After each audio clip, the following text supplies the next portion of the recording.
Yan mga kalikot, para sa mga nag-request, yan, wiring tutorial, video tutorial for wirings. Meron tayo binubuo dito. Yan. So gagamit tayo rito ng DIY wirings. So wala tayong buong harness. Okay? So ito, hindi ko na paganahin yung mga signal light, mga brake light. So mag-aabang lang ako rito for mini driving light. Kasi lalagyan ko rin siya mini driving light. Pero sa mga ibang wirings, hindi ko na siya abangan. Okay? Ito. So gagamit lang ako rito. Ito.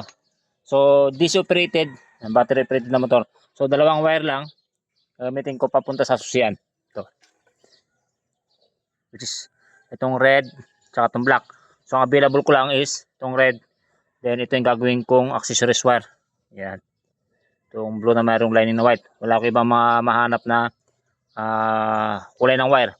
So tapos dito mag-aabang ako ng isang wire dyan. Yan. Blue. Ayan, wait lang. Hindi maayos yung camera. Ayusin natin. Yan.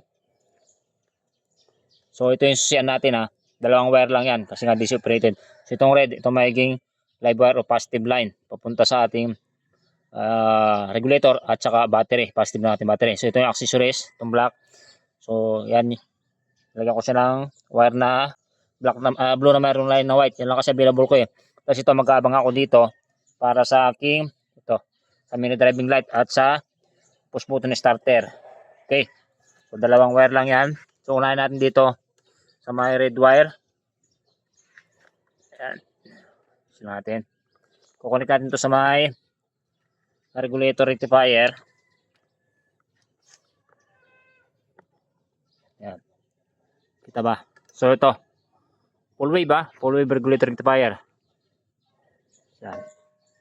So pinagsama ko na yung red tsaka black ng regulator rectifier. Ito ko siya kukonek. Ganyan. So pag ganyan. Tapos ito, diretso na to sa positive ng battery. Itong red na to. Okay. Pwede rin idaan sa fuse. Pero ako di ko na idadaan ng fuse yan. Kasi wala man ibang gagamitin na mga auxiliary, mga pailaw tulad ng mga signal light, brake light. So lagyan natin ng tape. Pero transmitter may fuse talaga. Pero ako nga, yan. Matigas ang ulo ko . Hindi ko na sila lagyan ng fuse. Pero kung kayong gagawa, lagyan nyo ng fuse para for safety.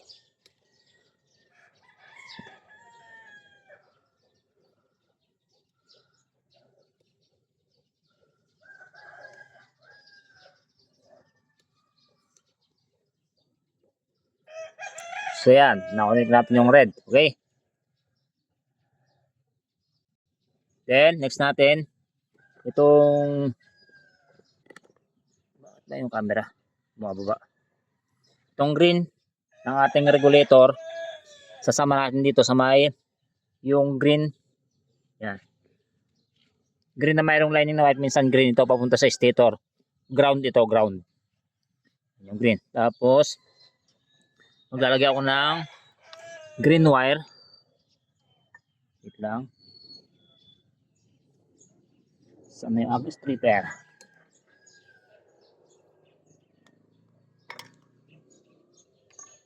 Para itong green wire na to, ikukunik ko sa body ground at the same time sa negative ng ating battery. Okay? Itong green ng ating regulator. Tsaka ito. Lagyan natin dito, samay natin.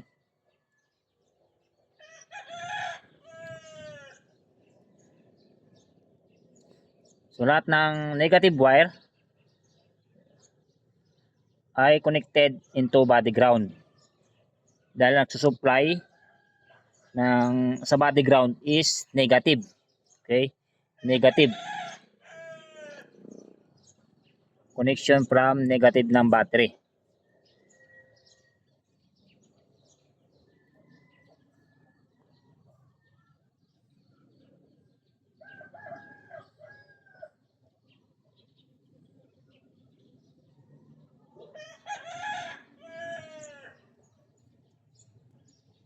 Okay. Next natin, itong pink tsaka yellow, kahit baliktaran, dito sa may pink tsaka yellow din galing sa stator. Okay?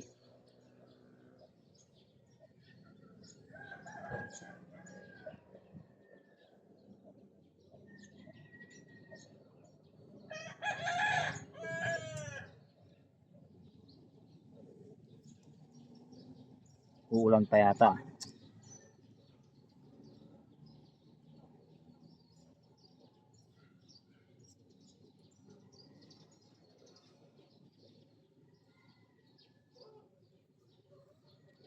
Okay, next.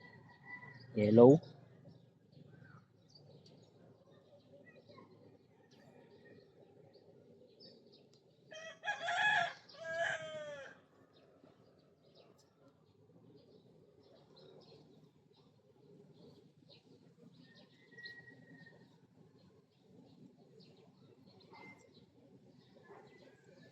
Okay. Tapos na natin yung ating connection ng ating regulator. So ulit lang natin itong red ng ating regulator tsaka black pinagsama natin. So connect natin sa red wire papunta sa ating susian. Yan. Sa may live wire at the same time papuntang positive ng ating battery yan. Yan. Kaya tayo nagpasobra ng wire dito. Yan.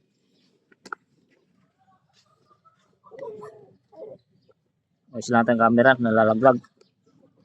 Bumibigay yung tripod. Yan. Then, yung yellow tsaka pink ng ating regulator sa stator. Yung pink tsaka yellow. Then yung green ng ating regulator, sanama na natin, connect natin sa green papunta stator, yung ground. At the same time, yan, nagabang tayo ng isang wire dyan, connection papunta sa body ground. At sa lahat ng negative wire. Sa negative ng ating battery, okay? Then next natin dito, naiwan dito, yung blue na mayroong lining na white, pulser or pickup coil. Gamit na ng 4-pin na CDI dahil nga battery operated. So ito yung yan, pickup coil or pulser ito. Dito natin connect yung ito, blue na mayroong lining na white.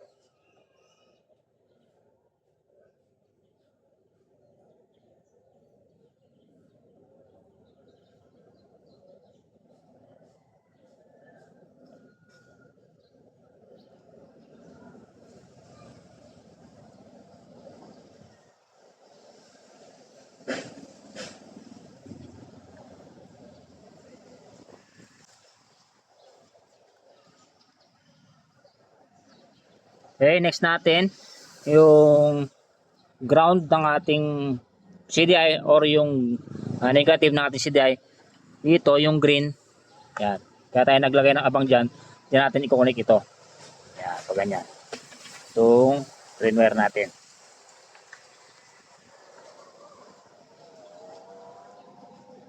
Sa green wire.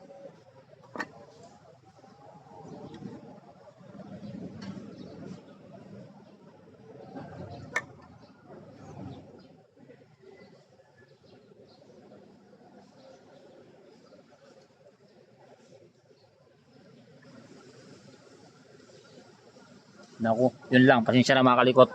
At ayan ang malakas ng ulan. Ayun na. So abangan nyo na lang yung part 2.